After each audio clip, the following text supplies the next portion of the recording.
যেই মানুষটা সারাদিন কাজ করে, মানে আমি তো দেখা গেছে এমনও হয়েছে আমি 2 মাসে একবার আমার বাবারে দেখছি।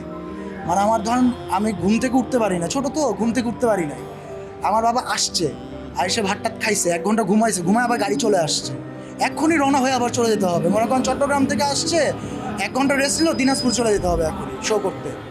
আমার বাবা এমনও হয়েছে যে মানে ঘুমাইতে হবে তার বান্দরবনের শো, তাকে ট্রাকের মধ্যে পুরো বেডিং করে দিচ্ছে, উপর দিয়ে সব দিয়ে দিচ্ছে, সে ঘুমাইতে ঘুমাইতে বান্দরবন গেছে। মানে আমি এরকম দেখছি। আর যখন বাবাকে অ্যাকচুয়ালি পাইতাম তখন বাবা থাকতো মজা।